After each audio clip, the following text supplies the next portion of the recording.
Oh my goodness. Welcome back, everybody. Welcome back to Phil's Recap and Review. This is going to be me just talking about Bojack Horseman. There's no real recap here. There's no review. There's no organization. Not like there's usual organization on this podcast or on this live stream. It's usually just me babbling all over the place. But today, at least I have a general point. I'm going to be talking about Bojack Horseman, which just ended its run about a month ago. I think the final episodes came out. Maybe a little bit more, a little bit less. And I know some people have maybe checked out a little bit of this show, checked out a bunch of it and kind of given up on it, or haven't checked it out at all. So I'm going to be babbling a little bit about all the things I love about Bojack Horseman, because I guess spoiler alert from the beginning, this is probably one of my favorite shows of all time from beginning to end. I think it has such a tight narrative that gets a little goofy and over the top at times and reaches on occasion, but I think all the performances and all the focus that happens on it is so extremely well done and manages to balance that funny, emotional line better than almost any show, better than a lot of live action shows that don't quite have the bite of this show. And I mean that not necessarily in the things that can't be done in live action. You know, you see some animated shows and you're like, oh, okay, this can do things that regular shows can't. And I know Bojack can make our main star be a living horse, or a giant man horse.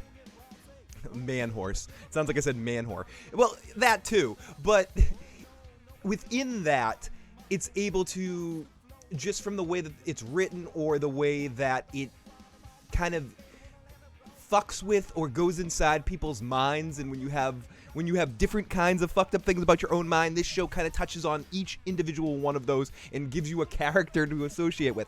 And then the voice acting on it is top-notch. I mean, I guess I'm just getting all this out of the way now. I should just end the stream. I said everything I wanted to say about this show. I don't have any notes. I don't have any goal. I don't have anything but to just talk about Bojack fucking Horseman. And if you haven't watched it, shut this shit off and go watch Bojack fucking Horseman. Oh, I saw the Bojacks. Ho! Look in the cider of my... The cider. Look at the side of my corner side butthole eye. And that was a big chunk of stuff to say right there. I gotta learn to simplify again. Here we go. I have my good buddy, The Walking David, in the live motherfucking chat right now. And also, we got Hannibal O'Neill, who I still have some audio from Hannibal that I haven't played yet because I got so distractible at some point in time when I had like a lot of really awesome stuff. So somewhere, somehow, I have a few audio clips that Hannibal has recorded for me that I'm going to play at some point in time. So Hannibal, I haven't forgotten. You're like, you probably forgot about it. You're like, I don't give a fuck. You know, play what you play what you don't play. But like, I intended on playing it. And then, of course, we have the lovely, the beautiful, The Walking David. Oh, and we got Miss Empress, which I did get your picture. Sorry, I've been a little sick and busy this week, so I haven't had a chance to get back to you. So, but thank you so much for sending me those Con of Thrones pictures. I actually just finalized my flight for this most recent year coming up of the Con of Thrones. So I will be coming back again to Orlando. I'm excited about that. But yeah, cheers to you. We got Katie Corva in the live chat too. We got many people popping in and out, slapping me on my bottom. I wanted to say butt, but it came out as bottom, so it sounded like bottom, because I couldn't quite decide what I wanted to say. That's what happens when I don't come out here enough. I'm shy. I'm the shyest person you know. Look at me. There I am. I'm on screen. Fuck. Ideally today, this is a little bit of an announcement for the Issues program here. I was originally supposed to be on tonight with Joe Dirty Lux to talk about the most recent episode of Picard. That's not going to happen because of a few real-life technical difficulties and other things. I haven't been able to watch the episode of Picard, and I don't think I'm going to be able to watch it for another day or so. But I also didn't want to miss a day of podcasting. I didn't want to miss a day of streaming. I have the day off of work today, and now I'm bouncing on my bottom and wanted to talk to you guys. So this was on the list of things I wanted to talk about, and I have finished this a few weeks back, so it's not quite as fresh as it could be. I probably should have done a rewatch, and I will at some point in time do a complete rewatch of Bojack and look at it a little bit more closely and maybe focus on... Maybe focus on a little... sorry, I got distracted by a text message. So I'm like, what's going on over here? Let me play this. So maybe I'll do another BoJack thing where I kind of examine each season a little bit more specific. But for today, I just kind of want to talk about my thoughts about the show. So let me jump in the motherfucking chat. Oh, the Walking David is the man, the myth, the legend. I got to get the Walking David on here to talk to me about some silly stuff very soon. It's been too long since we had David on, so I got to get David back sitting on my lap and babbling about random virtuosity. I don't know. I can't think today. My brain hasn't been awake. I've been awake for maybe 20 minutes, and I ran downstairs to come here and babble to you guys, and I'm really excited. Tim F. Oh, I want to give Tim F some special love right now. Tim knows why. I'm going to give Tim a huge motherfucking hug to the motherfucking chat. Okay, BoJack. What do I got to say about BoJack? It's good. Show over. Here we go. What do you have to say about Bojack Horseman, Fel? This is what I have to say. The show is great. One of my favorites. Podcast over. Yeah, that's right. If you haven't already and you enjoyed this video, please hit the like button. Please hit the subscribe button. Share this shit with a friend. Yeah, because I'm so concise with my opinions. You want to know what I think? I'm going to tell you what I think. Is Bojack Horseman popular enough for me to jump on the bandwagon right now and start making videos about it because people care about it? No, Phil. No one really cares about it. I care about it. I'm going to talk about it. No, but sorry. Okay, so Bojack Horseman. What the hell is Bojack Horseman? Yes, it's time for a good old-fashioned yes, we do. Sarah Lynn is a fucking boss. Okay, Hannibal, I'm glad that you actually really have watched Bojack a lot and know character names and stuff as well. So this is going to be fun.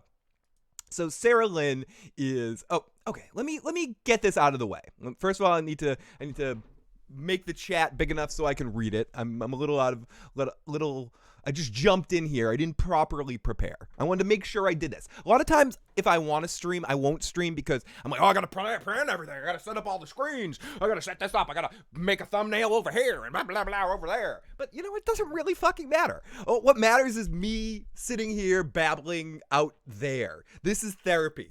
I've said this before. I'll say it again. And it's very apropos discussing Bojack Horseman to talk about my mental health because I, in some ways, have a lot of the Bojack in me. And I'm not talking about the heroin that the brand of heroin named after Bojack Horseman. Okay, let me get this out of the way here. There will be spoilers, okay? I'll try to do a quick sum up, or I kind of already did, but I'll try to give you pre-warnings about stuff. But before you go, I don't care what happens in Bojack Horseman. You care what happens on Bojack Horseman. If you want to be properly motivated and emotionally affected by all the actions that happen on the show, don't listen to some hippie Weird Al looking asshole over here talking about the show. Watch it yourself and then come back and write horrible things to me in the comment section. That's fine. Do that. And I want you on the live motherfucking chat. Stay in the room. Just turn down the volume and you'll just see me going around like this. What am I doing? But what am I talking about? Why am I sticking a Borg figure up my ass? Like, why is that happening? But yeah, you'll figure it out later. Okay, so welcome to the live. We've got Bernie the Blunt, or Burnt, or the L. I'm just gonna call you all your names right there. I like the alliteration of having the B at the end there again, but so I may, even if your name constantly changes, I don't know. I'm not very bright. I'm not bright. Hey Phil, are you bright? Break up. No, I'm not woken up yet. I need to hippie activity my stuff up. Mr. Peanut Butter and Bojack, and Mr. Peanut Butter even too, who okay. Let me do it. Let me throw it up against the fucking wall. Let me pull it out of me and throw it up there. What the fucking shit is Bojack Horseman? Now, Bojack Horseman is a Netflix series that came out 6 or 7 years ago.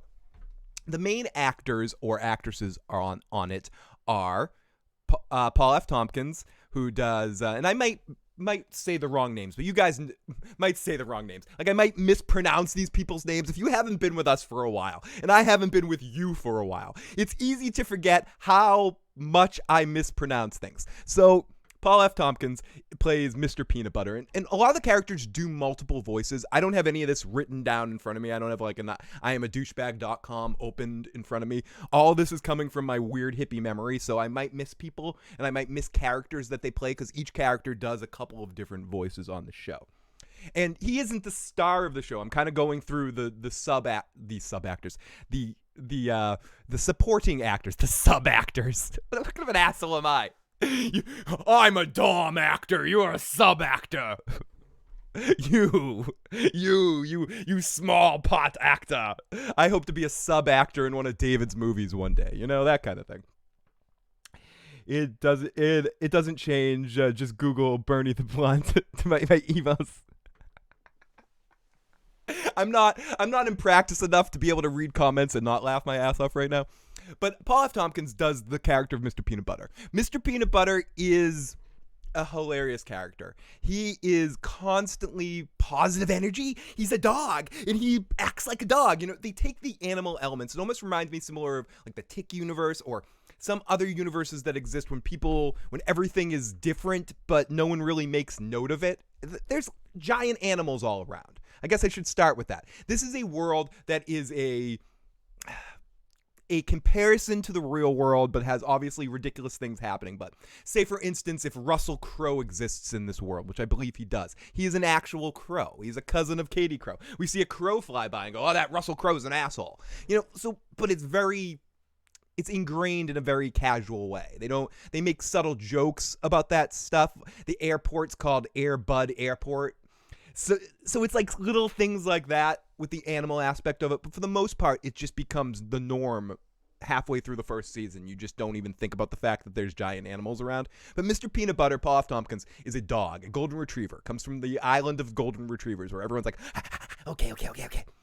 His brother's actually played by Weird Al Yankovic. Captain Peanut Butter, I believe is his name. But he's one of the main stars, and he starts off as the antagonist to a certain extent for our main star, Bojack, who I'll get to in a little bit. Then we have Diane, played by one of my television movie crushes, Alison Brie.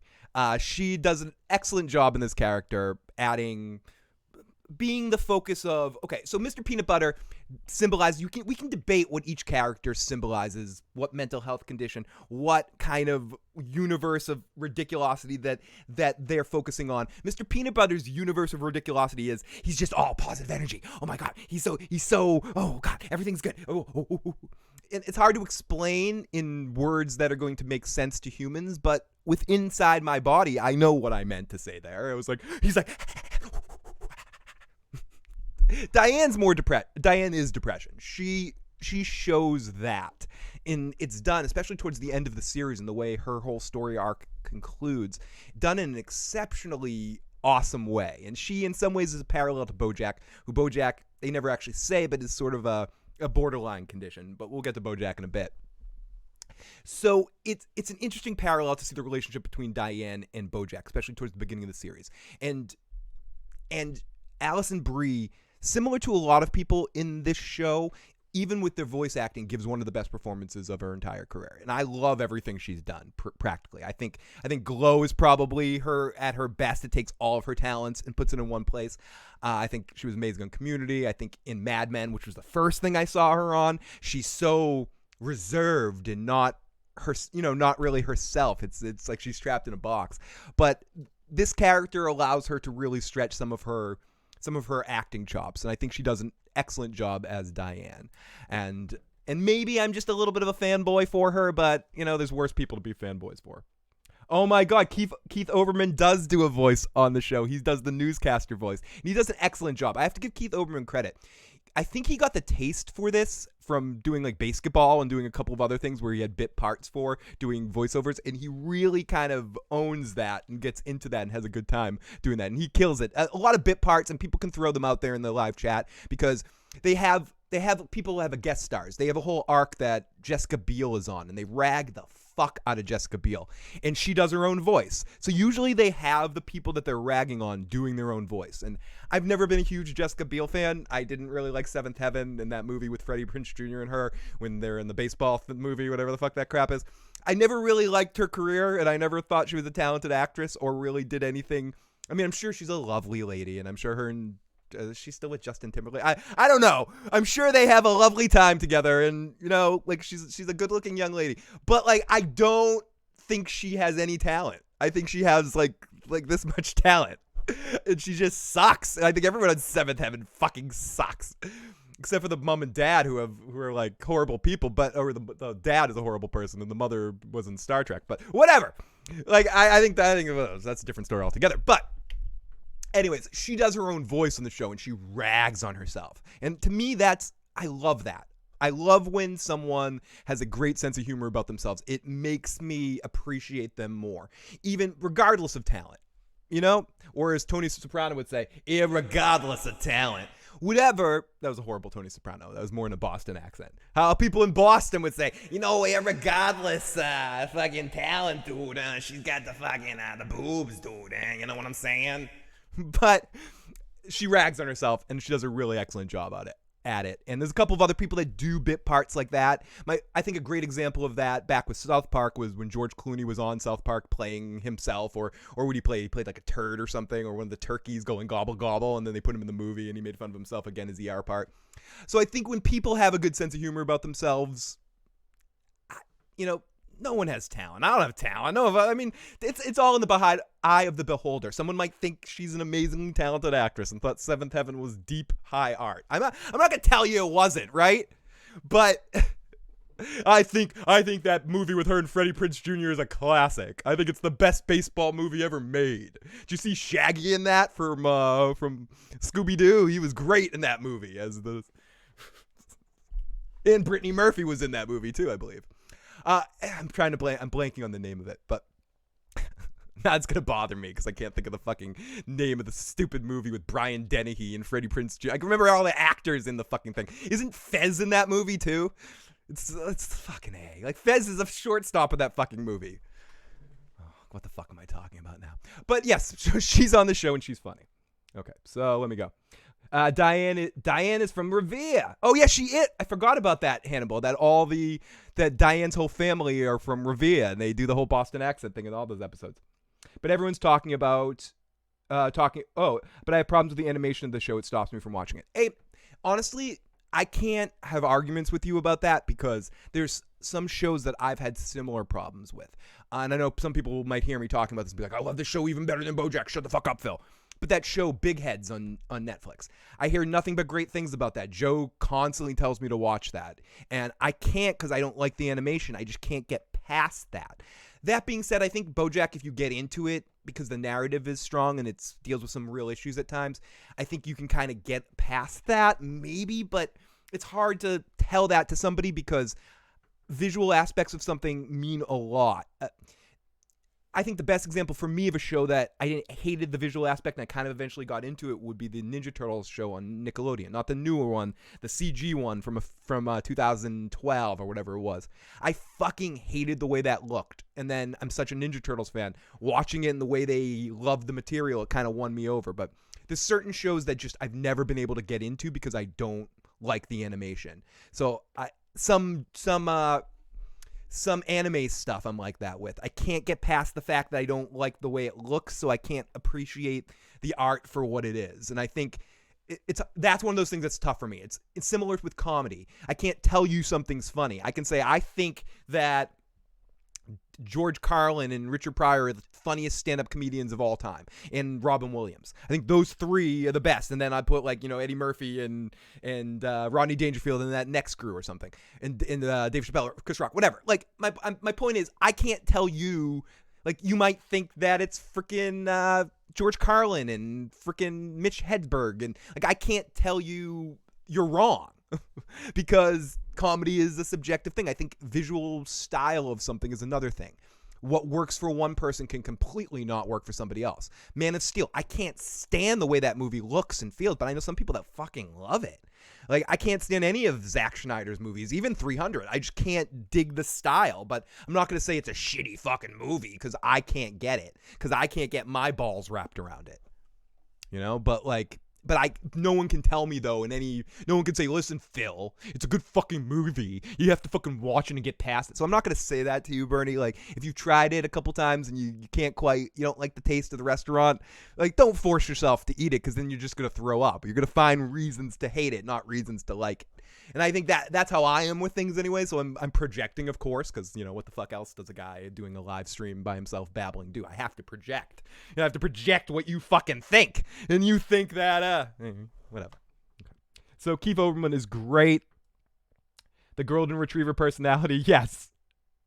He plays the whale that reads the news. What about you, Phil? We'll get to that. I like how Todd dresses like Jesse in season 1. Oh, we'll get to Todd in a second. She smokes for sure. That dragon, though. Oh, my goodness. Good to see. Oh, sorry. Bill Hicks. Bill Hicks is probably one of the funniest fucks on the face of the earth. Some people find Kinison funnier than Hicks. I think Kinison is great. I think he has like a charisma about him, but I'm more of a fan of Bill Hicks as a stand-up comedian, and they were all in that, that same era. I think Bill Hicks is one of those guys that gets forgotten about. Great pick. Amazing stuff. I knew Dr. Katz is a great example of that too. Animation was tough to get into at times. You could be like, I knew people that used to trip out and watch Dr. Katz, and they'd be like, I can't watch this because I'm tripping the fuck out, and everything's going. Is that Tom himself in the motherfucking chat? Oh, Tom himself. Just for you to be here, I need to do this. I need to take a fucking motherfucking sandwich break here. Oh, a lot of people did. Noreen, I didn't care for the Watchmen movie, but I also don't bash anyone for and there's a lot of things. I think there's certain things that I will watch or I will see and I'll be like, this is hot shit. This is cold shit. This is a pile of donkey doo, and anyone that likes this is fucking stupid. I've said that before. I mean, Joe and I have said shit like that before. And there's certain things I will go to bat. I will fight for my right to hate something with certain things. But I think being able to be a good, I'm not going to call myself a critic, but being able to be a good person to judge things I am judgmental as shit. But being a positive judgmentalist, being a positive judgmentalist you need to somehow look at perspective as well. You can say, I hate this, but it could be for somebody, or say, I hate this is for nobody, or say, I love this, but it's not for everybody. Westworld's a show like that, and I know some people try to make that a mainstream show, but I know it's not for everybody. I joke with Joe, but he's never going to like that show. Ever. He doesn't like shows like that. The more I push him to like it, the more he's going to rag on it. I'm not going to try to push. Because it's a show for me. It was made for me. Is it great? Is it perfect in all ways? No. Does it have some crazy, stupid bullshit? Yes. But I'm not going to argue and tell someone they have to like something. I'm trying to think of an example of a piece of shit television The Bastard Executioner. I know someone out there is going to pop their head up and go, I like The Bastard Executioner, Phil. I thought that was a pile of crap. And I thought anyone who thought it wasn't a pile of crap, at the time I watched it, I was like, I'm too stupid for this show. They throw out information too much. I said it in that way. I'm the stupid one for not liking it. But I still called it dumb, and I guess people might like it. I don't know what I'm talking about. I don't know what the fuck I'm talking about. I couldn't do it. I don't know what the fuck's going on today. Everyone get your sandwiches together so I can make sense. My point is that there's some stuff that is trash. And I don't mean trash television like Naked Dating or The Circle. I mean, that stuff has its place, right? Everyone likes their brand of trashy television. I can't get enough watching Survivor. Right now, my television nipples are so hard because we're dealing with the winners only season, and then even some of the winners that didn't get on this season talking a lot and coming out of the woodwork because they weren't asked to be on the season, so they're being assholes about it. So I am in Survivor hog heaven right now. But everyone has their trash television. I know it can be trash. I like it anyways, and I'll defend it. But some things are trash, and people that like it are, dumb. But not everything's like that. BoJack's one of those shows that I don't think it's going to be for everyone, but it is for me. Sorry for that ramble. Okay, Bojack. What have I done with one character so far? Mr. Peanut Butter and Diane. That's Diane on the left there. Then we've got, and I'm going to be blanking on some of the actors' names here. We have Princess Carolyn, played by Amy Sudeikis. Is that how you pronounce her name? Strangers with Candy, so many other things. But I know her best from Strangers with Candy. If I'm correct in my mind that is her, because and I'm saying the right person, but it is that actress, that girl, the girl that plays the main character in Strangers with Candy.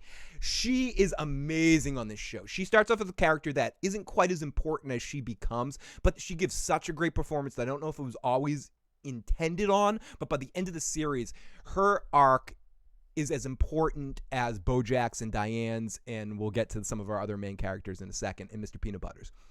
She gets whole episodes in the way that some other characters maybe get half episodes. There'll be whole Princess Carolyn episodes, and she kills this performance as a Hollywood agent. We got Vern Schillinger also as well, playing her boss at times. J.K. Simmons, if people don't know who Vern Schillinger is. Schillinger. But he pops up as well as sort of like a side character that's in a bunch of episodes, but does an amazing job in that role and has a lot of interaction with Princess Carolyn's character. And especially in the final season when they're dealing with the strike situation, I think her and him have excellent chemistry, and J.K. Simmons is one of the low-key funniest people on the face of this earth. I think a lot of the people from Oz are, because I think Chris Maloney, is that his name? Chris Maloney, Chris Keller, and the guy from SVU. If that is that his name, Chris Maloney? Something like that. I think those two people are two of the funniest bastards on the face of the earth when you get them in the right context. And they were both on Oz, which is a really fucked up show. I can only imagine what behind the scenes at Oz was like. Oh my God. I love Princess Carolyn at the end. She gets an amazing ending, and her whole arc here, seeing her discover that, and she symbolizes in a lot of ways, in my mind, workaholics and people that get so trapped and focused on their job that they don't have a time to focus on themselves, and also someone that has that individual strength that pushes themselves so far to so much success, and then they look back and they realize that they have nothing for it. I don't know if a name for that, but that's basically Princess Carolyn's arc in a lot of ways. And she and Amy Sudeikis plays that to perfection. And she's a cat. They throw in a lot of cat shit going on there. And oh God, I can smell some cat shit right now.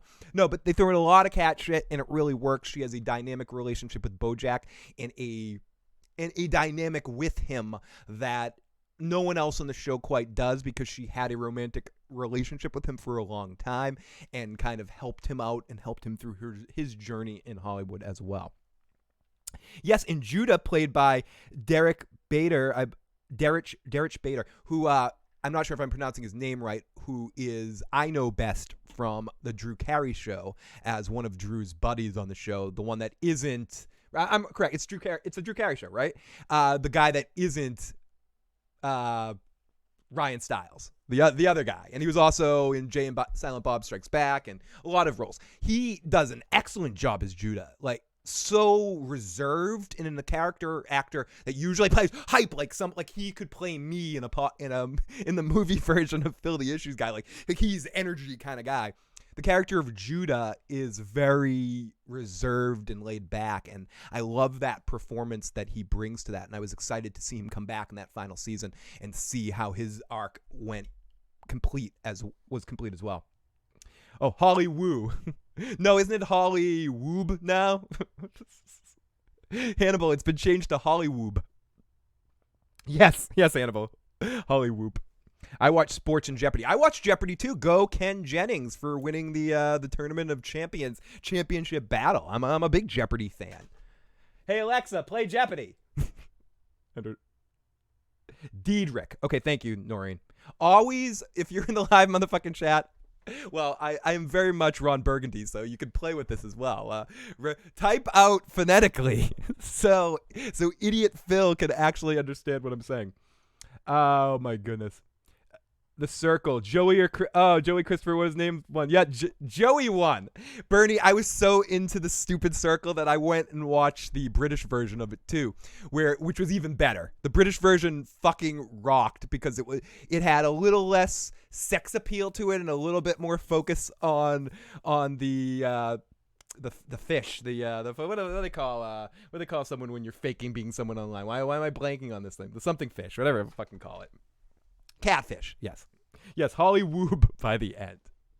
So then we go over to our two main. I don't know if there are two main characters, but they're the two producers of the fucking show, right? So they're a little bit more important than anybody else. We have who fucking incredible that he does this role, right? I mean, a lot of people.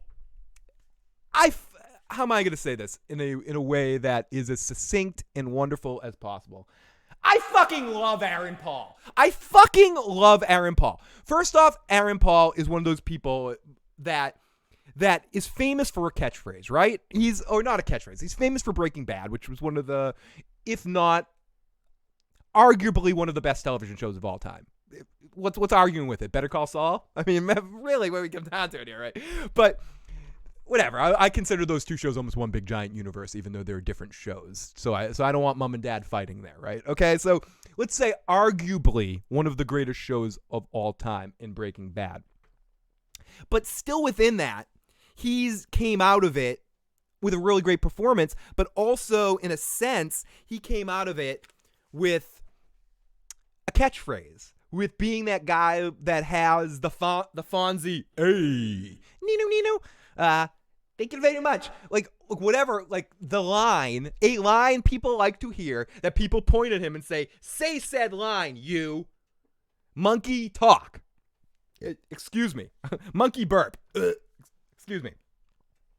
And you know what Aaron Paul does every time someone says that? No, probably not every time. But most times Aaron Paul, when someone says, Aaron Paul, say it. You know what he goes? He goes, yeah, bitch. You know, he probably hands you a card that says, yeah, bitch on it. His business card probably says, yeah, bitch, right? Okay? Or science, bitch. He has a different one for every time of the day, which I think is fucking hilarious. That's when people have senses of humor about stuff like that. See earlier, having senses of humor about yourself. I hate when people are like, you say the line. I don't say that line anymore. Perform a song from your old band. I don't perform songs from my old band anymore. I'm a new artist. You know, like, say it, do the part, you know? Like, I can rag on Johnny Depp all I want sometimes for some of his clothing choices or character choices and roles or whatever.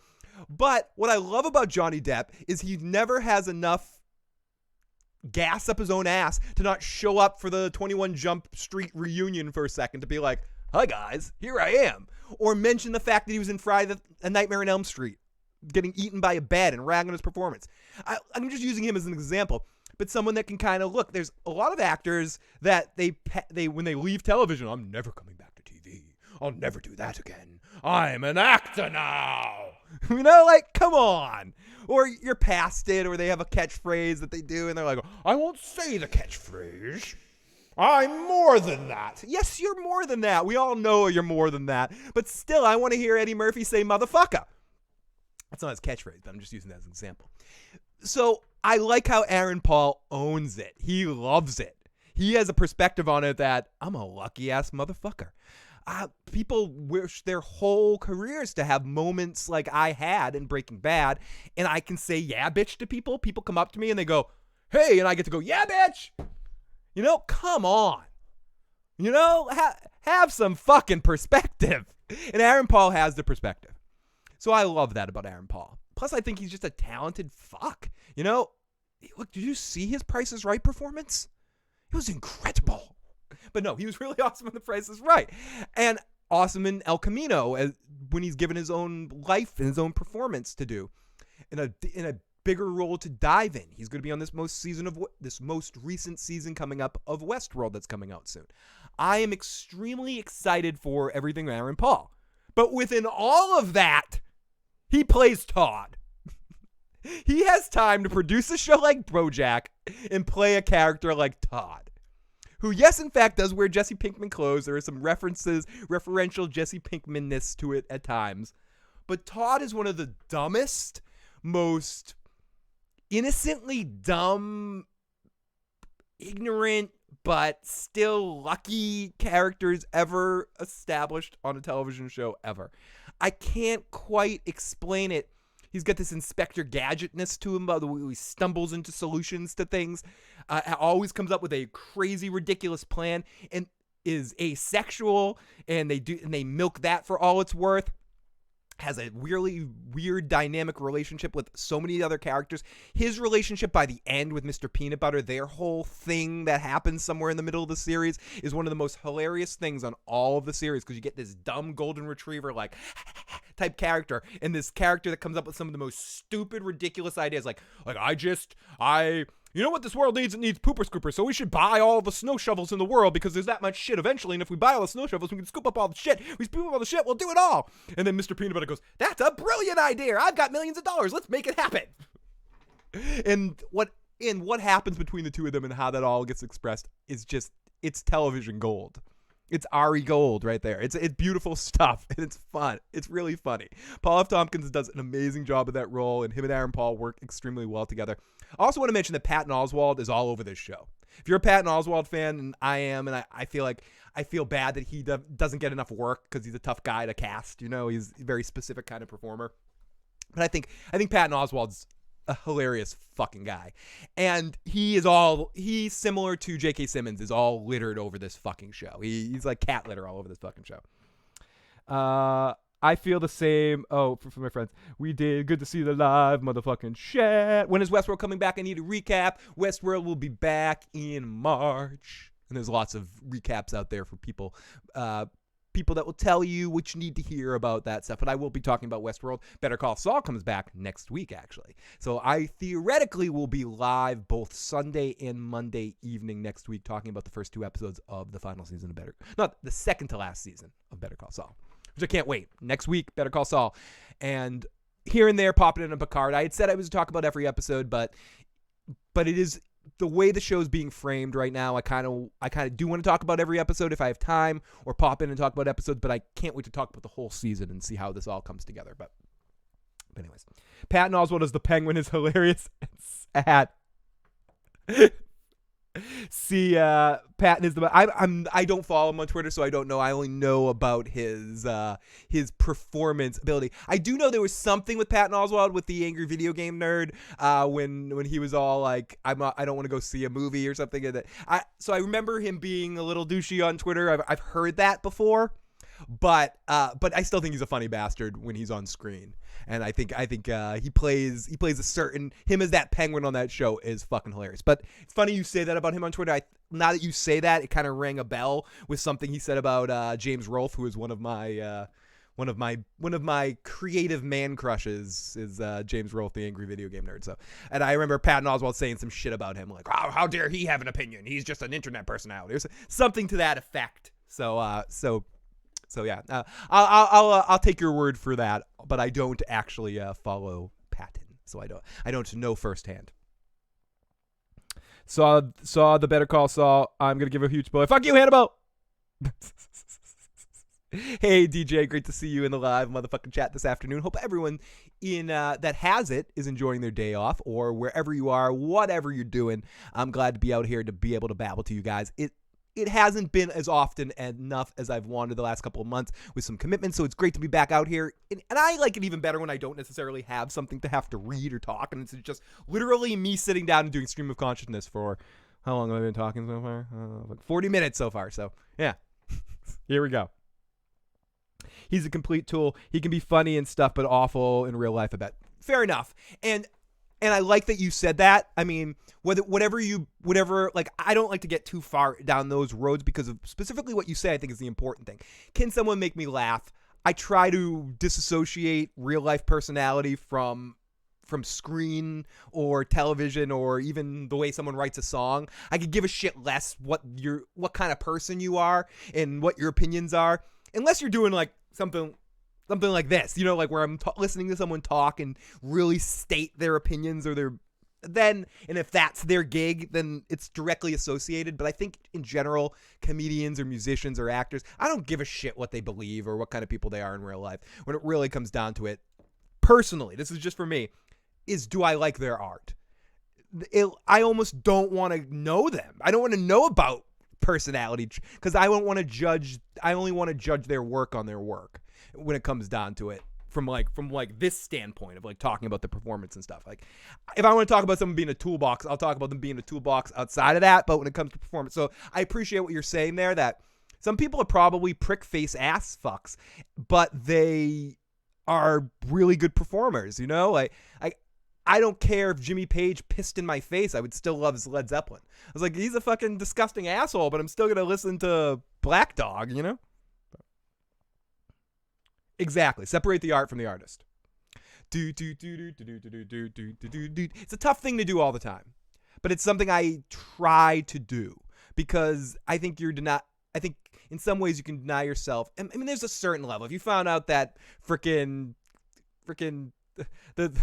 the frog from the WB like molested rabbits or something, I would have I would not be able to watch him the same way. I would make it a point to shot. There's certain people or certain performers that maybe have crossed that line for me that you just can't watch anymore. I don't have to get into that list. That's a different podcast altogether. But it is relevant to Bojack but that is an element of the final season of Bojack as well. So can we get past Bojack as a human and all the shit he's done and still enjoy horsing around? Spoiler alert for Bojack, how that situation gets handled is they go back. I haven't got to Bojack yet or what the whole show is about, but that's Todd. That's Aaron Paul. He's awesome. Finally, the final actor I'm going to talk about in this is Will Arnett with Bojack Horseman. And an actor that is so noticeable as Job Bluth, for those Arrested Development fans. I think this is his best performance ever. I think he acts in a way in this role that he's never acted before. And I think we probably never will be able to act again like this. He just has this next level that I think when he's in that booth talking, Will Arnett gives something that he can't give in person. I don't know. There's something about it that he's deeper in Bojack than he's ever been on screen for me in anything I've ever personally seen. If someone can show me something that's similar, or something similar to Bojack that he's done in his past, please do. But I've never seen him perform in this way before. So Bojack is an 80s star. Let's say Tony Danza from Who's the Boss. He ends up adopting 3 orphan kids and raising them on a television 80s show called Horsing Around, 80s and into the 90s. And he becomes, back in the 90s, he was on a very famous TV show, Bojack Horseman. Don't act like you don't know. That's the theme song to the outro song of the show. But that's the point. That's all you really need to know. He's the star of an 80s show, a Corey Feldman, for instance, or something like that. Somebody that was famous in a different era, but still has maintained their fame to a certain extent and is still in the mainstream. But this is where it's a little different. Constantly tries to come back. Maybe Ricky Schroeder would be a better example, I guess, because Ricky Schroeder came back, or Anthony Michael Hall, who had success on that show where he touched people as well and had sex in the 80s. Had sex in the 80s and the 90s. Hey. But let's say because he came back on the show and had a few other successes or failures and never quite popped out, but turned from being an 80s star into a Hollywood icon of partying, right? And the show had several other actors, Sarah Lynn, who is the little cute kid on the show, and the 2 other actors who they focus on a little bit, but less than Sarah Lynn. Sarah Lynn's more of a focus character. And she becomes a famous pop star. So she gets a second level of fame, which also allows Bojack to kind of further his fame. So my point was, he does something towards the end of the series, that a big event that happens that sort of creates a movement to, ostracize Bojack because of his checkered past. And they end up dealing with it in a very unique situation where they take all the old episodes of his old show and they just edit him out of it. Like it never happened. They're like, 10 years from now, no one will ever remember you existed.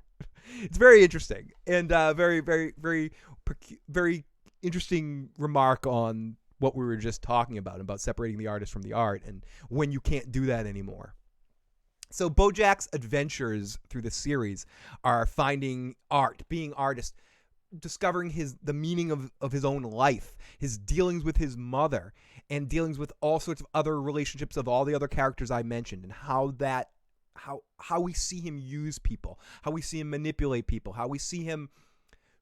But within all of that, because Will Arnett, in my mind, is a very likable character, and Bojack is a very likable character, you still like him, and you see the unfortunate balance that is Bojack Horseman, that he's someone that, he says it in the preview, I'm someone that I never really had an identity of myself, so I emulated the people I saw on TV, which were imperfect people as well. I'm paraphrasing. And that's what he is. And I feel that's where I feel relation to Bojack. Most of my upbringing was was when I deal with my parents, and I'm not gonna get too deep here, was, flicking like cigarette butts, talking shit, it was a real weird dynamic, right? That I could get into on a deeper podcast on a later level. But it's very associative to what Bojack went through. And the way that I was managed to get my own happiness and my own goofiness was by watching people on television and movies and emulating that.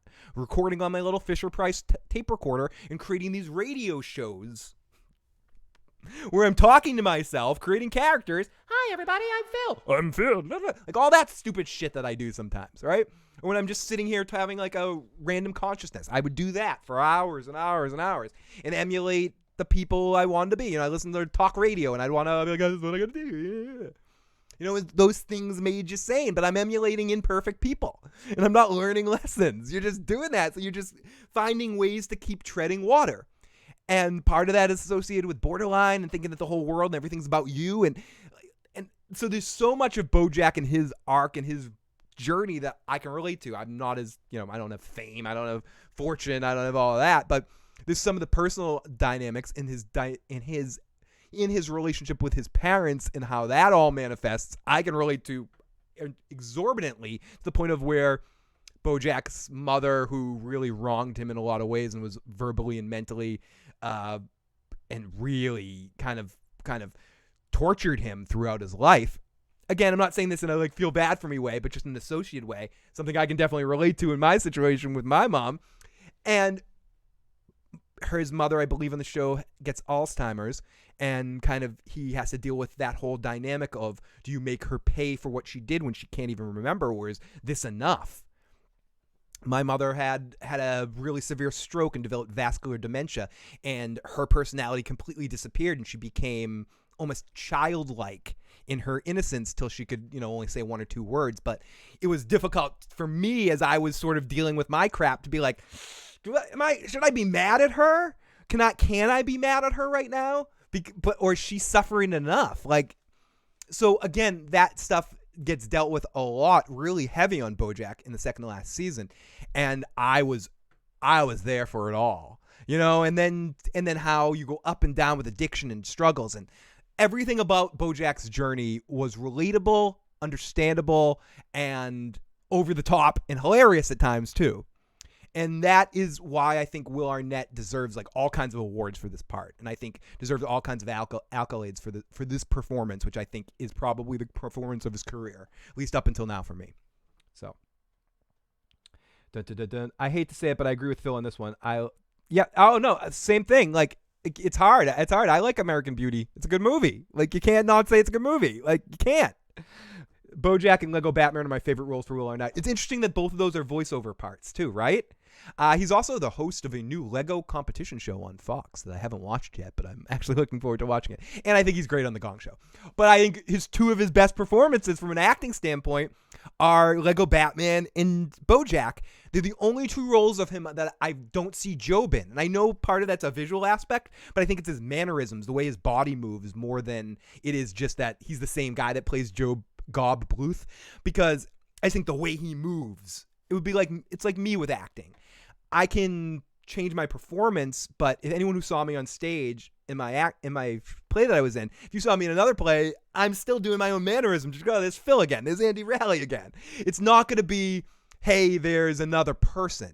And I think Will Arnett's like that in the sense that he's not going to be another person but Joe Bluth when you see him in front of you. But Bojack and Lego Batman allow him to really get inside himself. And I think that's part of the reason why he's able to create different character in both those roles with the different visuals. That being said, I'd like to see where he could go later in life, though. And he's just one or two physical acting classes maybe about from playing a real deep layered role in the sense of what Jim Carrey eventually got to. Jim Carrey probably couldn't have played Eternal Sunshine of the Spotless Mind when he was doing In Living Color. He needed to get to that point, That's not even my best acting performance by him, but that was just the first one that popped in my mind. So, Yo-Yo Dean, just joining Phil. Has Phil talked Picard yet? I talked a couple of episodes of Picard. I haven't talked this most recent episode of Picard because I haven't had a chance to watch it yet because of some in-house technical difficulties that are happening. So this is more of a talk about Bojack today. I will be catching up with Picard probably on Thursday evening maybe, or at minimum next weekend, catching up on the episodes I haven't watched. This week might be a little bit different because Better Call Saul premieres this next coming week. So I need to, no, it's next week. So yeah, maybe I'll be on, I think I might be on live this coming Thursday evening to talk about the last 3 episodes of Picard, or the 2 I missed and then the recent one. And then I'll try to play a little catch up. Will Arnett has the gravitas to pull out a meaty role. I hope you're right, and I hope he gets that chance because I think he does. But until now, every role I've seen him in live action, I feel like he's Job. But I think the journey he's gone through Bojack, I think he does have I think he has the it factor when he's on screen. He captures my attention. So I want to see him do more. I think he does have, in threat of saying it another way, Jim Carrey upside from a dramatic standpoint, being able to cross over into playing dramatic roles as well as comedian, and I think even more so because of what I've seen in Bojack. Heard Bojack is on my list, just haven't done it yet. Is Rick and Morty level or what? I haven't watched Rick and Morty yet, and people are going, what? Turn this off now. For one reason, not because I don't want to, or not because I don't like it, simply because in everything I do, talking about stuff on this live podcast, I feel like I binge and quickly watch everything. I want to save something for when I'm sick in bed and I need to binge watch a complete series. And I've been hoarding Rick and Morty to watch all at once in one big chunk. I've watched enough of it to know I'm going to fucking love it, but I haven't actually sat down and watched the series yet. But I've watched enough of a few episodes to go, I'm going to fucking love this series when I do. But I don't know if I can't answer that question if it's on that level. I don't know if Rick and Morty is more comedy science, where Bojack is a little bit more comedy, human emotion stuff. I don't know how deep in the mental health struggle, internal life crap Rick and Morty gets, or if it gets more science, sci-fi out there type stuff. So I honestly don't know, or more philosophy oriented, which is the vibe I get. I haven't watched it, but I'm going to at some point in time, and I hear nothing but amazing things about it. It's one of those candies I'm waiting to eat, or a bottle of wine. I guess that's a better example. It's like a really expensive bottle of wine I'm saving for the right day. I know I'm gonna love it. I know I'm gonna watch it, and I used to do this a lot more with shows when I was really extra poor. I'm not I have money now, but I was really, really poor and I couldn't afford anything. And I'm living in a van down by the river. I would say I was doing that, but now I'm actually doing that. I binge watch so many things I forget about them because I binge watch them so far so quickly. And I don't want to do that with that show. I really want to eat that up. There's a Paul Rudd show on Netflix that Living With Yourself, that I really liked, that I haven't talked about. I don't remember because I binge watched it too quickly. There's certain shows, and Rick and Morty's one of those ones I really want to suck it dry, Oh man, the part with Mom having Alzheimer's it hurt to watch, but the way that was visually depicted on screen. There's 3 episodes I want to spend. I'm going to start to wrap things up about Bojack because I could just literally talk about this show forever, and I want anyone that hasn't watched to watch it, and anyone who has already gone through the journey and don't need me to recap situations. But I want to talk about a couple of episodes specifically. And one of them is the episode that you were just talking about. Wait, I just want to catch up here a bit. Did Scott Baio go through some stuff as an adult on Happy Days and Charles in Charge? I believe he did as well. Yeah, oh God, so heart-wrenching. With Granny, I tell the same jokes. I know she'll laugh again. I used to play that with my mom sometimes. I'd be like, "Hi, Mom. Remember when I got an A in grade school? She'd be like, remember when I got an A in grade school?" Oh no, not saying the guy sucks, but Okay, so there were 3 episodes I really want to discuss right here, and let me see. Where is it? Bojack and Sarah Lynn. We deal with the Sarah Lynn as Dana Plato a little bit, and where is it? I passed by it, so I forget what I was talking about. But the 3 episodes I want to really talk about, and I might forget about the ones I want to talk specifically. One is the one that deals. Okay, I now remember. One is the one that deals with the way Bojack's mind works. There's an episode, I believe it's in season 4. I'm not going to know episode titles or specifically, I could be completely wrong. It's an episode where it's a visual depiction of how borderline personality disorder works. It's every time someone says something to Bojack, you see how he internalizes it. Oh, let me read a comment. Oh no, Phil, you haven't watched Rick and Morty. Oh no, I haven't watched Rick and Morty. DJ thinks I'm awful. She thinks I'm the worst person in the world. Well, of course you're the worst person in the world because you're a piece of shit. A dirty piece of shit. A dirty piece of shit asshole that doesn't watch Rick and Morty. Why don't you watch Rick and Morty? Because you're not good enough for it, you piece of shit. It's like stuff like that. And you see how Bojack's mind goes through the whole episode. And they do it in this really broken down way that they play with later in another episode I want to talk about, where they do it in this almost stick figure way of drawing paper, and it's a version of the animation that's used in the series but done in a very unorganized fashion, and I love how that does. Whenever someone asks me when I'm trying to meet someone and explain to them how my mind works, so far since that episode has aired, I literally just send them the copy of that episode. I'm like, if you want to get to know me, just watch this episode. That's exactly how my personality works. And do you know what else makes my personality work? I want to know. Actually, I just want to pause for a second and take some hippie activities, but I don't want silence because that's just rude. So I put on some music. Here we go.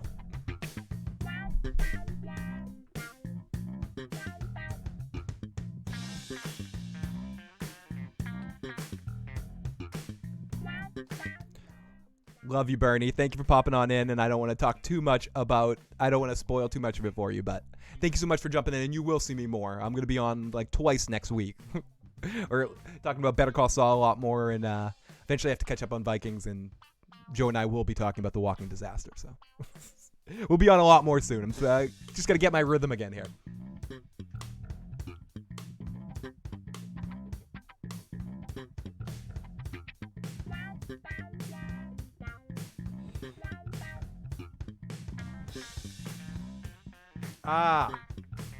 There we go. Here, turn that music down, asshole. But you can keep it up a little bit. That's what she said.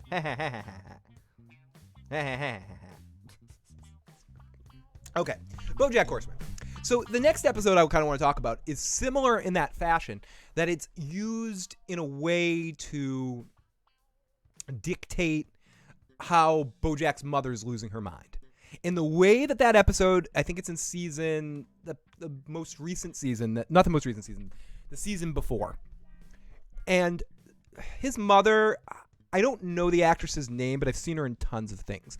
She's played by the actress that was actually, the first thing I ever saw on was the ex-wife on the television show Dream On. She also plays Marty's final endgame girlfriend in Frasier. But I don't know what her most iconic role is. So I'm not going to necessarily be able to point it out. Those are like 2 reaches for if anyone happens to know the actress I'm talking about. But she plays condescending so effing well. So effing well, it makes me not even want to say the word fuck. So fucking well, she plays that kind of judgmental kind of person. And the way she plays the mother is so perfect if anyone's had a mother like that. Wendy Malick. Thank you, Noreen.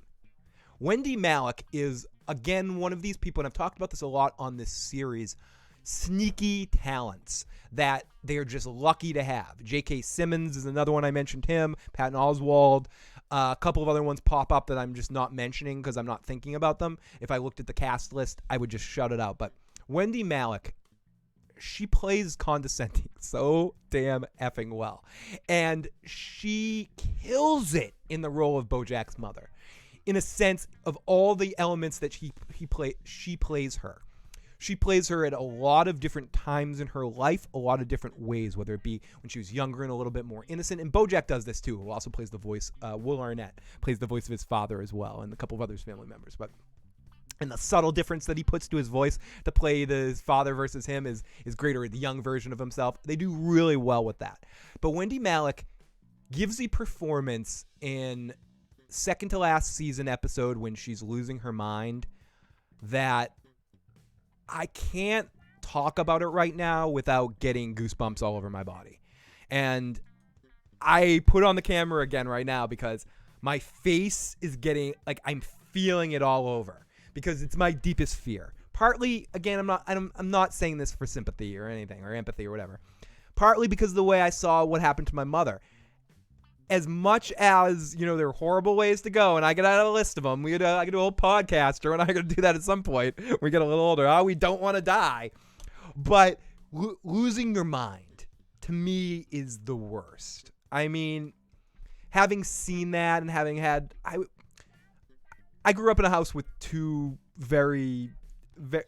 older women. My mother was very much older when she got pregnant with me. And my grandmother, she, you know, both women. My grandmother passed and died, and I took care of her, and I was sort of her nursemaid through her last months, and she died of cancer. And it was a horrible time. But up until the day before she died, me and her were having amazing conversations.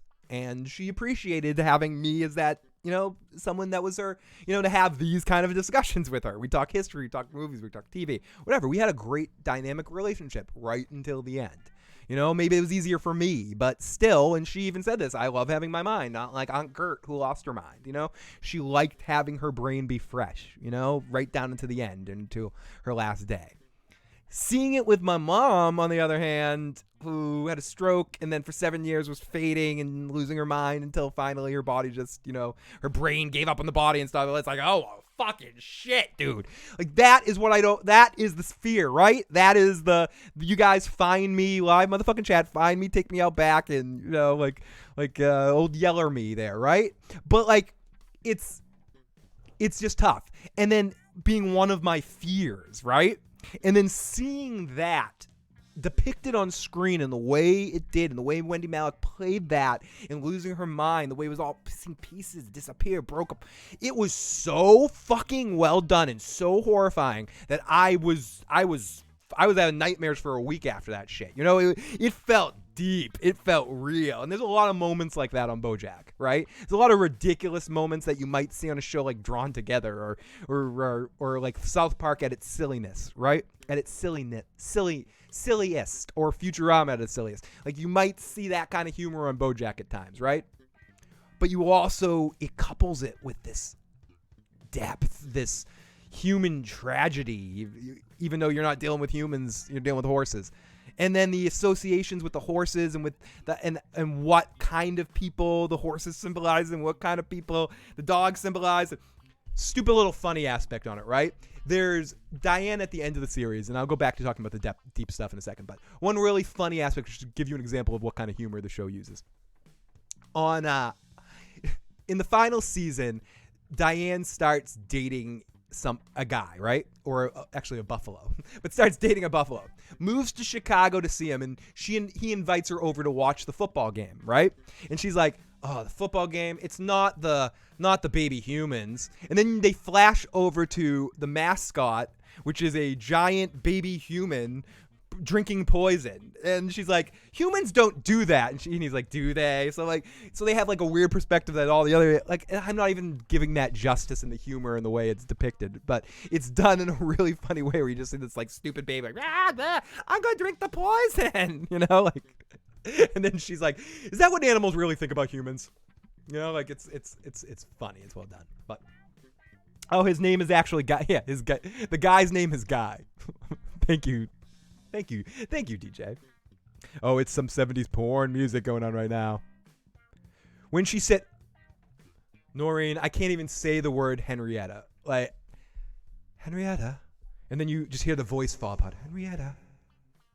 And then it just holds there. It's like, I've watched some serious TV shows where some emotional shit has happened, right? I mean, I'm no rookie.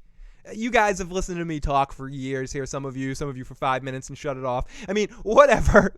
Like some of you guys know that I've watched a lot, right? And I've been dealt with some deep shit on television and movies. Hell, I've seen Requiem for a Dream. I've seen it. I watched freaking what's that movie? Clockwork Orange when I was a child. I've seen some fucked up shit, right? I used to watch Pink Floyd The Wall and take acid. My brain is gone, right? If there's an emotion, I felt it. I've been on the roller coaster of acid, watching horrible things on television. I've been there, done that, got the fucking t-shirt, right? My point is, it takes a lot. It doesn't take a lot to make me cry. Anyone can make me cry. You throw some shit on a television screen, I'm going to fucking cry about it, right? I cried at freaking... I lose my shit at television commercials, Hallmark cards. I was watching something pathetic the other day and I started crying. Watching Shameless last night, I started fucking crying. Frank. I cry. What I'm saying is really emotionally affect me. Get inside my head. Make me feel, not just replicate what humans should feel. I have good sub-processors, like data. But Bojack made me feel all kinds of shit. And no more than the Bojack's mind being explored and then that Henrietta moment as she's losing her mind. And then seeing how... And that's the horrifying aspect of it, too. Seeing how Will Arnett plays that and how Bojack played that balance off of her as she was losing her mind, and that fight that they got into and all that sort of shit is so... I don't even want to tell you guys how relatable that is to me, because it makes me seem like a horrible person, or it makes me feel like a horrible person. Just wow how well that was done. Phil, you're gonna make me cry. I'm an 80s child. I took a cartoon with a talking. It took a cartoon with a talking horse to make me cry.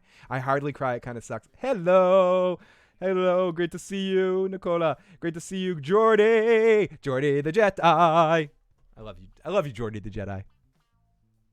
Because I always say this, but what I love about your name, Jordy the Jedi, is every time I say it, I get the visual imagination in my mind of LeVar Burton with the mask on, with the visor.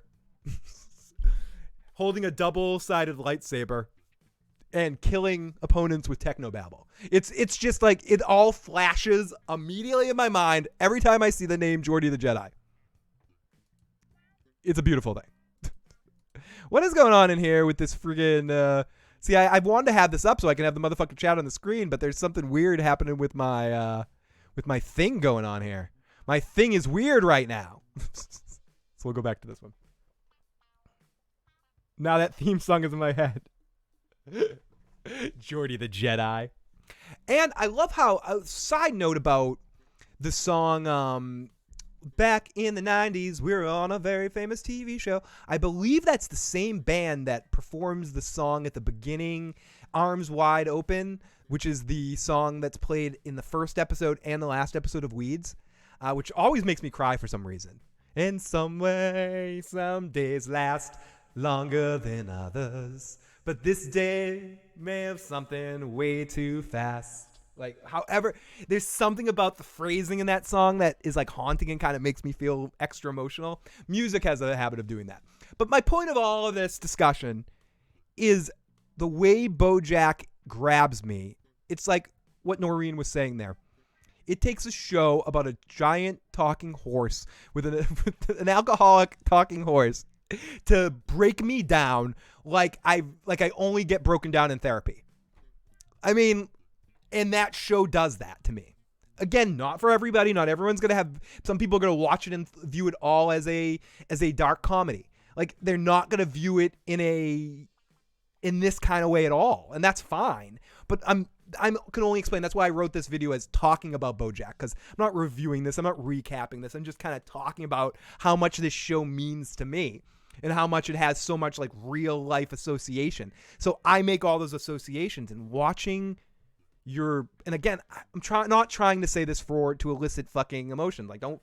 But watching the parallel of the same thing I went through happening in such a well depicted way, and Henrietta. With my mother was shoes. Shoes. Shoes. Shoes. And it's just like, what? You know? So good on you, Bojack. Good on you, writers, creators, and all you actors and voice actors and artists for depicting some of the deepest shit I ever seen in my life. Counting Welcome to the Worms, you know? Did I cry when Iron Man died? No, but I cried when Peter disappeared in the movie before.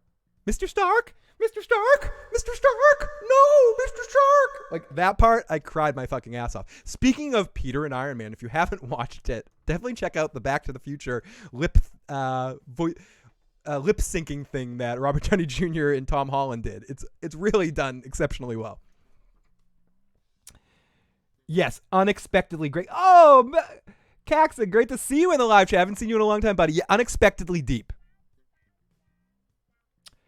Oh my goodness. Oh my God. Phil, get out of my head. I saw the same visual. It's horrible. Horrible. Bojack is really emotional. It does so well at almost with using almost ridiculous visuals. Absolutely. And Noreen, I think if you and I were in the same room right now, you and I would be fucking bawling our fucking eyes off. And I still haven't talked about probably the most emotional episode of all. Going into it, and like you watch Bojack, right? And you're thinking that this show can't end good. It's almost like The Sopranos in the sense, and I know The Sopranos didn't end good for a different reason, but when you're watching The Sopranos, you're like, this can't end good for Tony, right? Tony has one or two endings here. Either he's going to end up in jail or dead. And with Bojack, it's almost the same at times, and I'm not going to spoil the ending right here exactly, or if you don't want to be spoiled of the ending of Bojack Horseman, now is the time to leave. I'll give you to the end of a what did Joe think? I'll give you to the you have one what did Joe think to get out of here. So here you go. What did Joe think? A slow one because I want to do hippie activities. What did Joe think? Was it good or did it really fucking stink?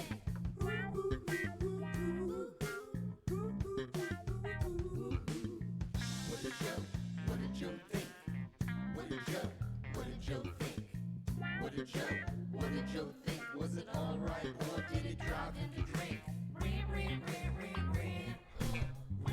Okay, I'm back. So the final of the series. Now, the final season of Bojack is a show that probably could have gone a little bit longer. I know the story arc that they had set was probably for one more season from what I heard from the show creator.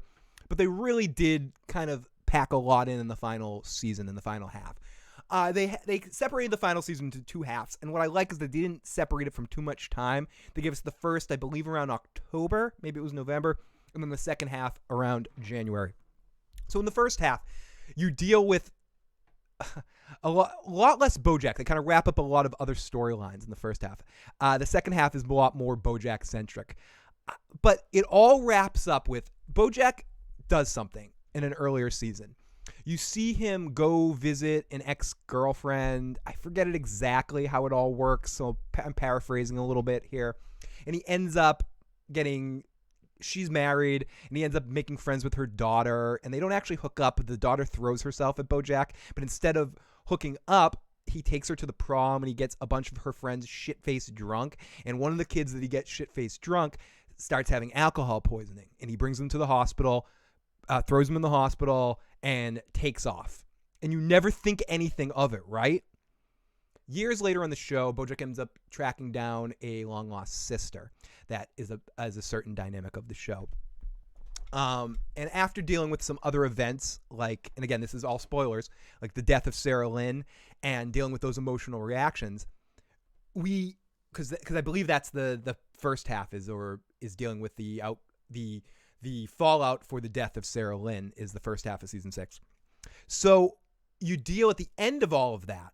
You see Hollyhock, which is his sister's name, is at a party, an inconsequential party that you're like, why is this episode important? It's almost the whole episode, the final episode of that half a season, Bojack isn't even in it. And you're like, why is Bojack not in this episode? What does this mean, right? And then the whole episode ends with this kid telling her a story about the most horrible dude he ever met and telling the story about leaving your friend with alcohol poisoning and all of that. And he tells his Bojack's sister what happened. So that's kind of left as a big hanging thread. And I like how that was done. I like how we got in there, and I like the character of Hollyhock and how that was introduced as a certain dynamic. I think it also worked really well with the dynamic of Bojack's mother losing her mind and seeing that relationship, and all of that whole balance I thought was really exceptionally well done. The way him and Sarah Lynn fell out and that bender that they went in, which led to Sarah Lynn's death, was so exceptionally depicted on screen too, in a fun, fucked up way, and to see have that outcome, something I didn't really see coming in that moment, was well done too. But the number one, or the moment in that series, maybe not the most personal, but if we get into fear of death, if we get into a lot of things, you coming into the end of the series, you kind of knew it couldn't end in a good place, right? It couldn't end positively. Bojack wasn't going to have a happy ending. So we get into it, right? Bojack loses his job. All the shit about Sarah Lynn comes out that happened. He ends up getting through it in an interview, and then he ends up going for inexplicable second interview, which you're screaming at the television screen. Everything gets broken down, and he goes on the bender to end all benders. Ends up selling his house, goes back to his house, and you have an episode that happens where he's dying, but you don't know he's dying at the beginning. The way the episode gets introduced, and you're slowly but surely realize that you're seeing all the people that died throughout the course of the series. And through it all, you see him puking this sludge through the whole thing, and the visual aspect of the sludge, the darkness getting you, and each actor, each performer in his memory going on stage and giving a final performance as they're saying goodbye to the world, and the way that depicts death. By the end of that episode, I don't even want to talk about it anymore because I can feel it coming. The way that episode was done from beginning to end had me a blubbery, fucking emotional, tragic mess on the floor. The final, just like all of Bojack and like some other shows like Game of Thrones, the crazy episode is the second to last episode of the series. The penultimate episode of Bojack Horseman is one of the most emotional episodes of television I've ever watched in my life. I feel like I lost years of my life while watching that episode. That's how much I was fucking affected on the way that was done. And because to go to everything else, I'm not somebody that can ignorantly walk through life and not think about death, right? I'm sorry, I can't. I want to. Give me the pill. Give me the fucking pill like Joey Pants takes. I want to not think about it. And that episode makes sure the way it sneaks it up on you in this eerie feeling that comes over your whole body while you're watching it. Starts inside, pushes through your whole body. And you're watching this like, he's dying. He's fucking dying. Oh my God, there's no way out of this. There's no way out of it. And that's what that episode is about. It's about that there's no way out. There's no way out. There's no way out. And the way it makes you feel, I'm trying to keep this light and keep this a little goofy. Can I play some let me play some fucking this is for our buddy Hannibal, yeah. All right. Take 5. Let's feel happy here. Fuck yeah. So, what did Joe think on 0.75? My brain was trying to make sense of everything. I felt it. They could have ended the series with that episode. Say penultimate. Say it 10 times fast. I can't. I can only say it 3 times, and I can barely say it once. But I'm sorry. I'm getting there. But you're just trying to make sense. Like Noreen was that Noreen that just said that? Yeah. Noreen was saying, yeah. I like the way that episode ends. He has to live with his choices. Yes. And then all of that ends up in the way that the whole preview of that whole season showed us, right? And this is a reach, but I think Bojack does a really good job too. Is if you watch the trailer for each season, it kind of shows you what the overall theme or meaning is going to be behind it all. And in the final season trailer, it all starts out with him writing his name, or does it end with that?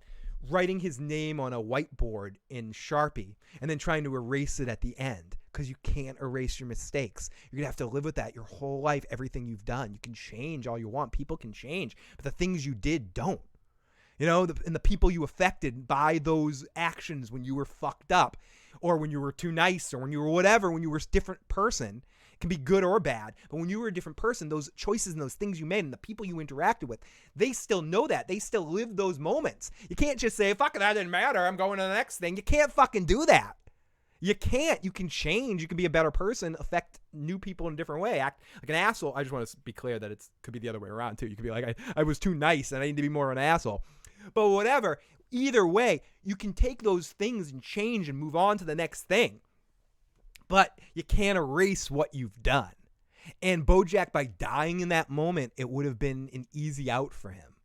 At the end of this episode, the end of the final episode, because I agree with DJ, it could have ended with that episode. But I also like how we got this weird, uneasy final episode of the eternal, because not eternal, the nature of life, and that you're stuck in this ride. Bojack's in this boat now, and he has to live through his life, realizing how many people he hurt, all the people he loved that he hurt, all the people he's lost, people he'll never be able to connect to because they can't be close to him, even though he needs them in his life.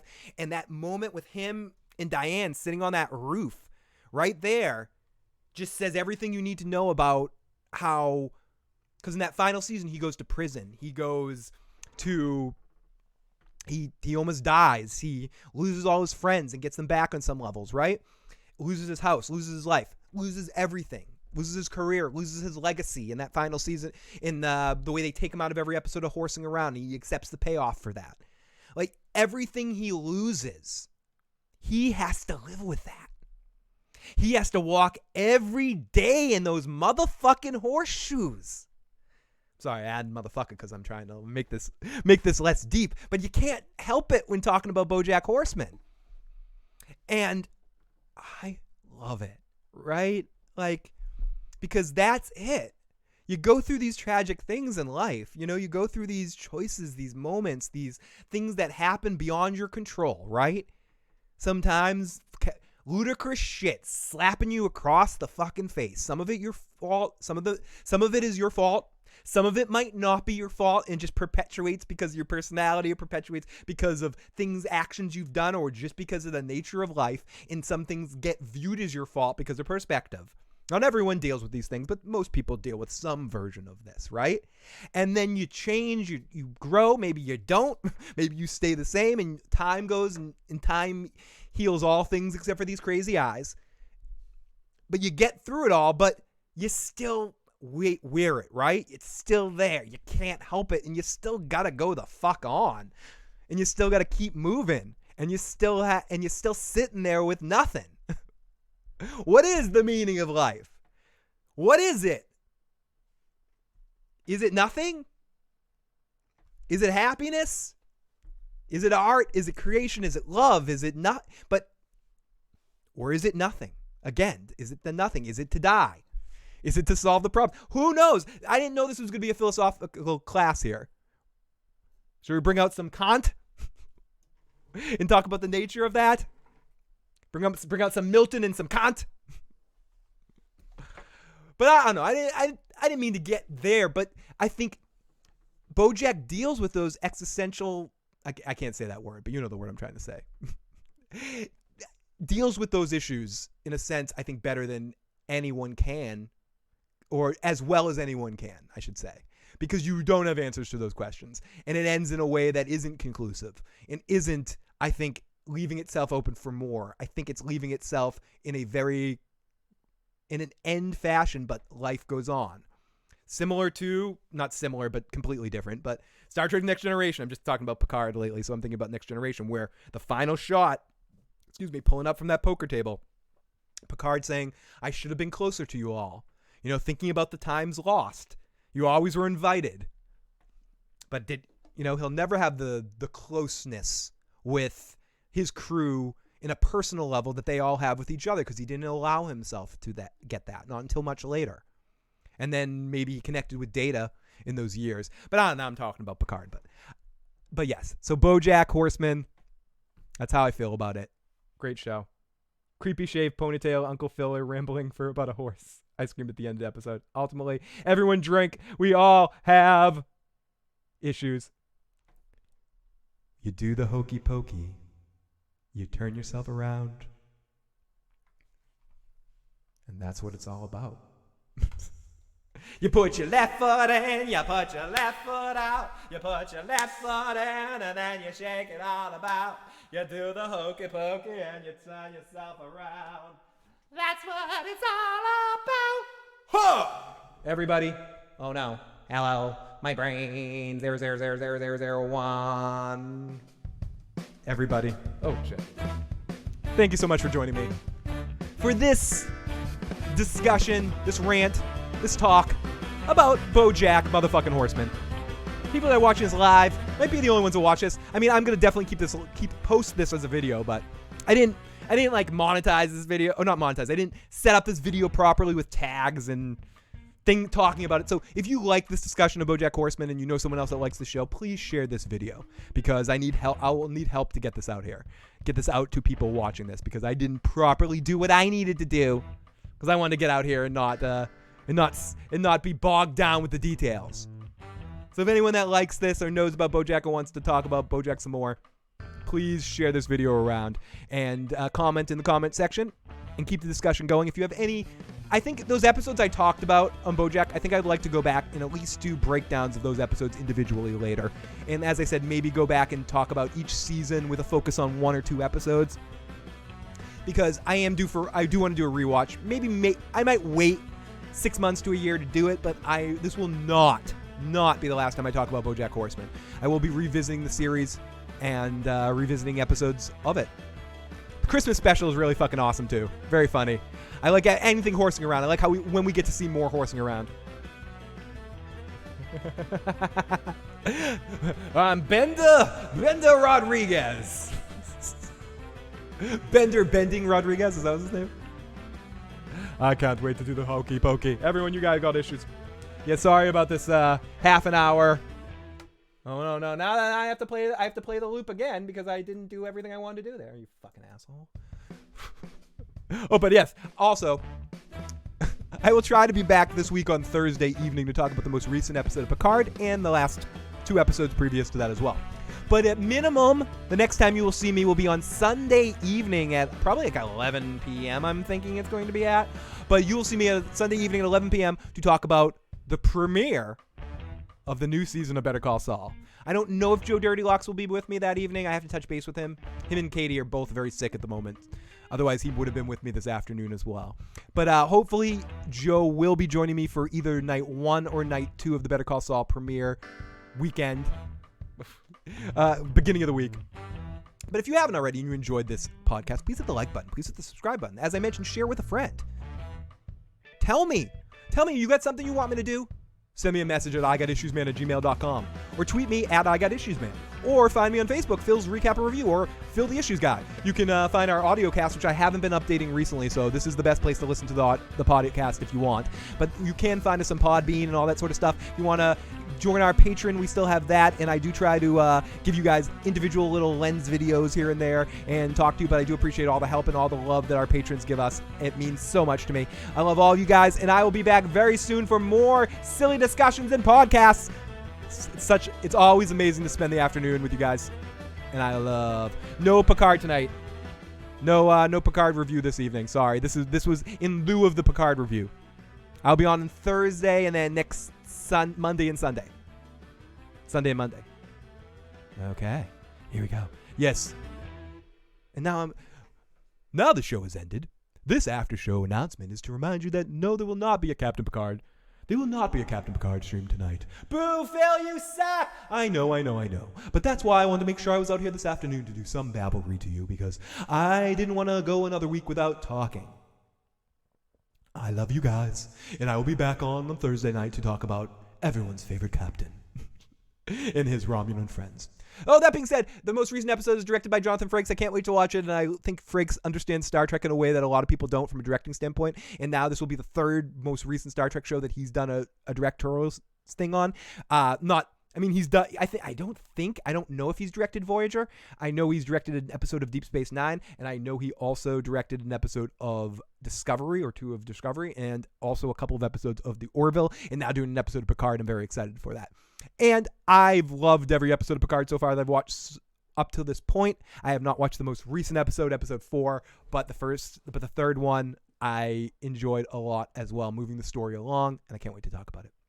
But Tom himself, Becker better than Frasier. Baby, hear the blues are calling, toss salad and scrambled eggs. But I feel a bit confused. Well, maybe I got you, Beck. But I don't know what to do with those tossed salads and scrambled eggs. Becker sucks. I said Becker sucks. I said Becker sucks. I've also been watching the most recent season of Curb Your Enthusiasm, but Becker sucks. Dude, I don't blame you. Frakes is a good-looking dude.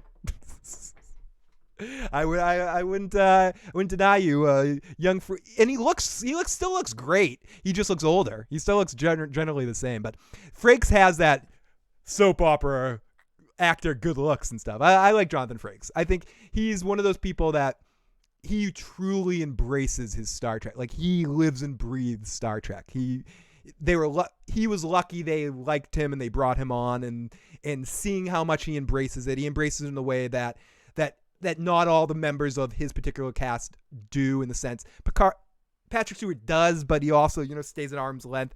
He's in the communities. Frakes is out there. He's doing it. He has his hand in everything.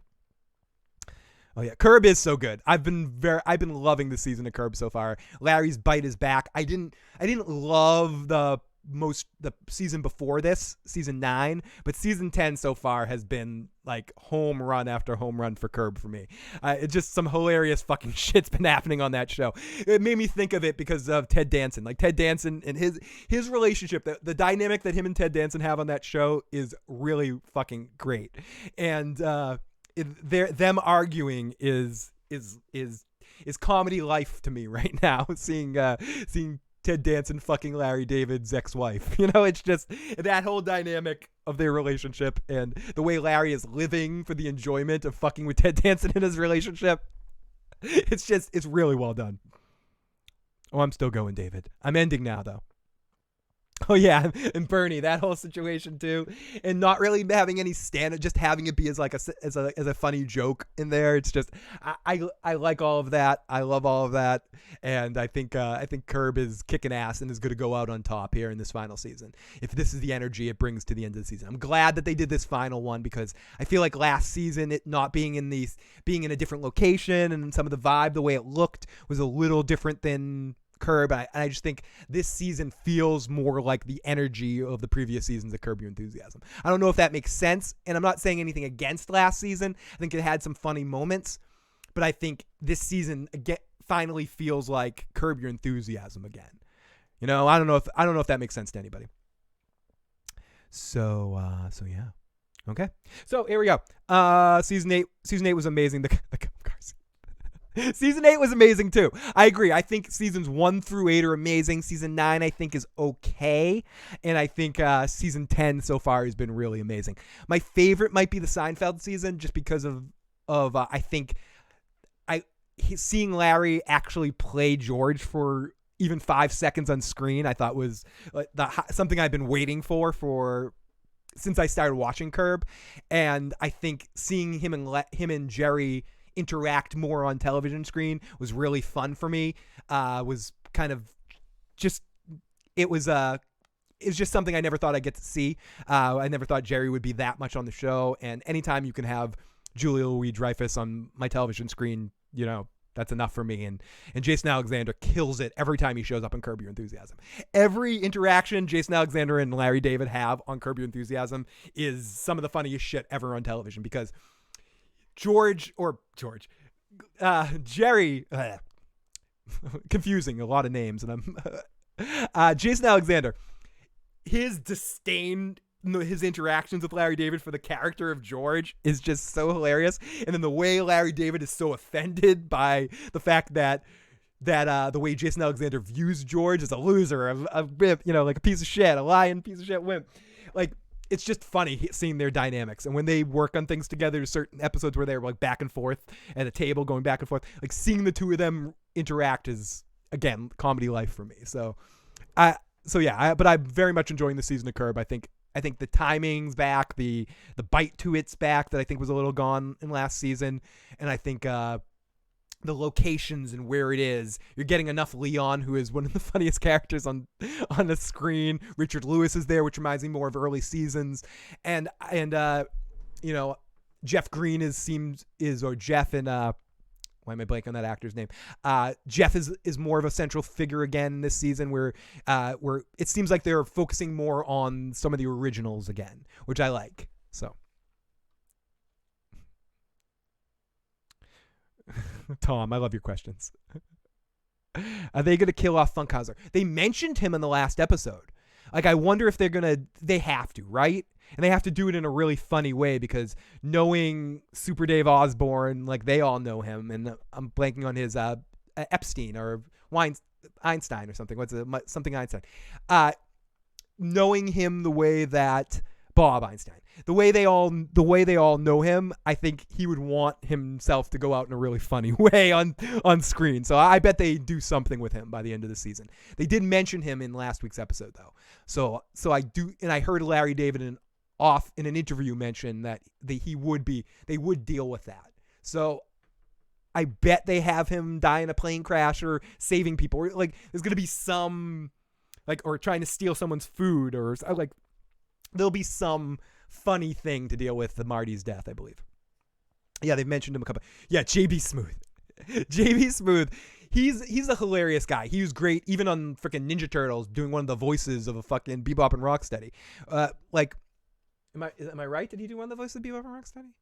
Or is he on the Nickelodeon series doing one of the voices of Bebop and Rocksteady? Wherever it is, he does one of the voices. But even in like minor roles like that, like he always kills it. He's in he's exceptionally funny, but I think Leon is his best character. I think like Leon and him and Larry David have such great chemistry. Larry has a lot of good chemistry with people, and you see how some people show up on Curb for 1 or 2 episodes and then they disappear. But when some people come on and then they stay for a long time, or they keep bringing them back, like Cheryl Hines left and she came back just because her and Larry have such great dynamic that they can't. Or Wanda Sykes is another person that at a certain point in time, her and Larry David had like, bam, amazing timing. They tried it with They tried it with a couple people that have come on and haven't worked. But JB Smooth and him have like their dynamic back and forth. It's just so fucking good. When they both lost their tooth and you're not talking like that. That moment, it's just you can just feel the love that those two actors have for each other on screen. And sometimes you can just tell when two actors like enjoy each other's company. I don't know in real life if they do, but to me, it feels like they do. It feels like they're cutting and both like hugging each other and laughing right afterwards because they have that much chemistry with each other. So yeah. Yeah, there's that. Similar, a little bit different with like Bryan Cranston and Aaron Paul. Like when you see them on screen arguing as Jesse and Walt, you can just be like, they love each other in real life. You can just tell on screen that they love each other in real life. That's how I feel when I see the two of them on the screen together. Oh, the wooden fruit. And Tom, I love your comments on asking me about rom-com movies. I don't think you can beat When Harry Met Sally for rom-com. I think it's all, you can't beat that. I mean, unless you want to go ridiculous with Joe versus the Volcano. I think When Harry Met Sally, all rom-coms have tried to recreate something that movie did in a very easy, natural way. And not necessarily the best friends but that last minute getting together in an emotional moment. I think I think rom-coms can be good. They can be funny if you cast them well, but they're very formulaic, almost like a movie you just know what you're going to see. But if you get the right actors or the right, like an old man like Burgess Meredith in there saying a bunch of fucking funny shit off the side of his mouth or something, I think you can find some funny rom-coms. But if you're asking me if I could recommend one of all time, it's When Harry Met Sally. You can't beat that shit, dude. Oh, the wooden fruit. that whole thing wouldn't fruit. The fact that they're bringing back the coffee thing and all of that whole situation. I just cannot get enough of this season of Curb. I can't wait to watch the most recent episode and catch up as well because I didn't see last night's episode yet. And I have to send a huge thank you for whatever reason to our good buddy SM Down for my ability to watch Curb Your Enthusiasm. Love you, Jay.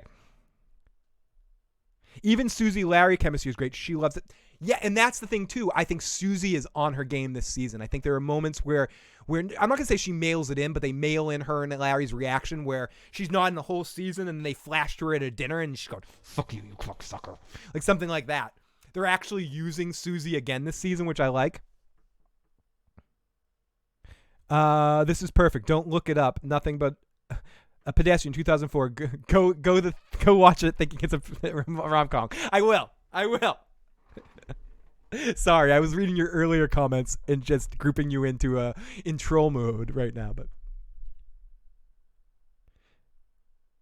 are you talking about Bojack Obstruct, or did I talk about another show and quickly passing? My discussion on Bojack is over. You don't have to worry about any more spoilers right now. I give proper warnings for spoilers, but I would recommend, if you're watching this right now, not rewatching this video until you've completely watched Bojack, because I just don't want to be that. I don't want to be the reason why the series is ruined for you. I don't want to be that guy. Curb's a show I don't care. If you're talking about Curb Your Enthusiasm, I'd spoil the hell out of that show because it doesn't fucking matter. Larry, spoiler alert about every episode of Curb Your Enthusiasm. Larry screws everything up. Nothing ends up Larry's way. But anyways, I've said goodbye 17 times, but as you guys know, I love talking to you guys too much to call a podcast a podcast.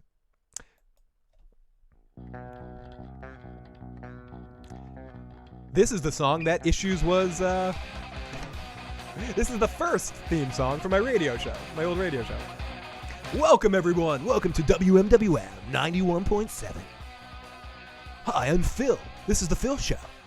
I'm here to talk and stuff. Have a good one, guys. And then I shut this off, and then I go, whoa, God, I gotta push over here. Push it, come on. Oh my God, I don't want to stop talking. But I don't want to stop talking, Phil. But come on. You need to eat. I'm finally woken up. I don't want to. But you're finally woken up. Oh, that low jack.